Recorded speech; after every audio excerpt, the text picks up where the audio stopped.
nagasakay sa motorsiklo ang liwat naman na nagpang-biktima. Yari report eksklusibo.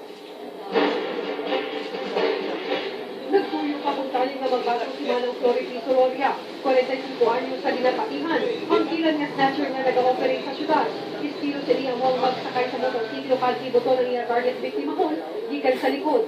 Nagkalabugto pa ang bag ni Sororia sa sobrang pagpalimuha na makawiran pa ang iya bag.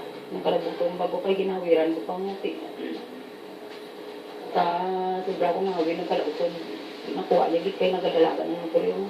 Pasado alas 6 Domingo sa aga, nabiktima si Sororia sa barangay Cuartero Haro. Kagini ang ikaduha na nga higayon na may ginstansya sa nga lugar. Posible sunod sa kapulisan niya na hibaluan sa snatcher nga hindi sa layuhan sa mga tawo ang lugar. Sunod kay Sororia wala sa anuman nga importante nga damit nila taban. Magluwas sa portable handheld radio sinig na ginaguluban sa nagabalong 6 mil. Ginlaragway ni Sororia sa kapulisan ng itsura sa suspect na ginayon nga nagpalagay sa bahay sa niya 98. Basta tambok siya, kando medyo ang dali lang nakita ko nga bok niya doon medyo kalbo bala. Ngayon ang motor na black. Pag ang naka-t-shirt siyang gray. Nagpatigayon sa hard pursuit operation ng kapulisan sa Caro. Apang wala na na-absent pa ang sospetsado. Noel Agamayon TV Patrol, Panay, una sa balita. Duha ka mga talatapan sa gobyerno sa Rojas City Capiz ang gigawatan. Exclusive taga-patrol Joyce Navisillas. Sa sumagitan sa duha ka adlaw tuhagid ka mga talatapan sa gobyerno ang nakawatan sa Siyudad Rojas sa Capiz. Domingo sa aga sa na-report niya nakuha ang kapit 20,000 pesos nagikan sa DTI office sa McKinley Street, Rojas. Kahapon sa aga naman, nadiskubrihan nga nakawat ang masobra 35,000 pesos sa opisina sa Philippine Coconut Authority o COA na nahamtang sa ikatatlo nga panagdan sa Capiz Government and Business Center.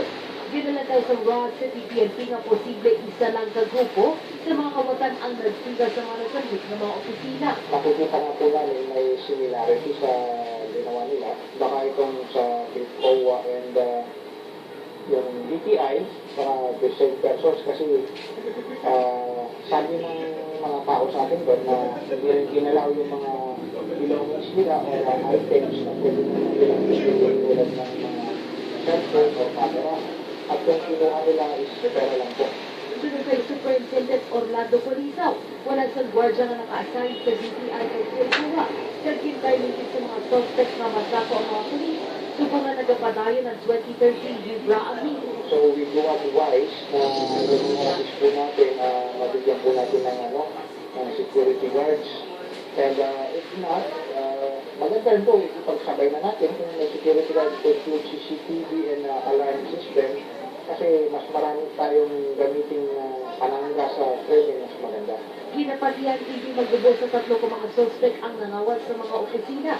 Pagsubong, patayon na gina-establisan sa PNP ang identity sa mga ilis. Joyce Cabecilla, TV Patrol Panay, una sa balita.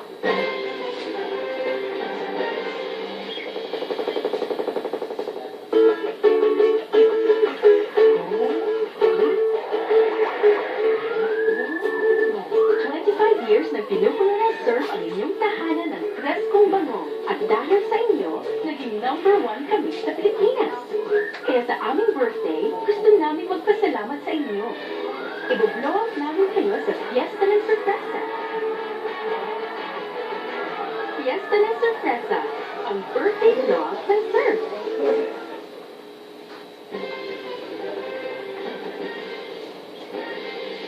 May pasahero at jeep ang nakabunggo sa puno sa mahogani sa Malwasang Ibawan.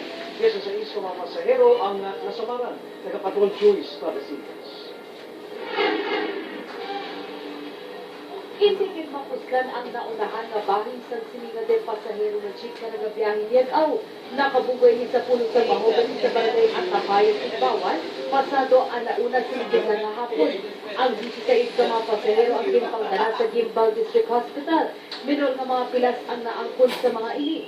Isa sa mga pilason ang 32 ayos na si Rafael Miklik na nagapungkol sa front seat. Ang motor na nahulog ang kariktorya sa gutter tas. Sa motor na nag-isisi na to. Dapat lang. Dasing. Nakip sa 16 Kamana Samaran ang 8 ka mga 4th year HRT students sa Southern Iloilo Polytechnic College nga nag-attend sa ila JS prom kagabi. Dapat nga takan sila ng atensyon para nga at least nga kung ano mang mga problema sa ilang mga kalawasan, mga budong ilang yung tanong. Nakaluwas naman ang driver na si Kim Andrew Tunay kag konduktor na si Raymond Sasapo. Halin ang jeep sa syudad sa Iloilo. Pag-abot sa barangay Atabayan, may sugatang nga van ang jeep. Sunod kay Tunay, nagligaw man lang siya sa van. Nag-ikaw ako sa balaw ko ngayon, te. Tapos nag-ulog sa gatar ng guma. Pag-ulog ng guma sa gatar, nagbalagdag din ng lakyan, nagtabok sa piyak. Ano dati sa laban mo? Hindi, normal ang lagan ko kung lang isa sa talaan mo. Reckless imprudence resulting to multiple injuries ang panunungan na bahimo at pangit sa driver. Joyce Cabecilla, TV Patrol Panay, una sa Pahita.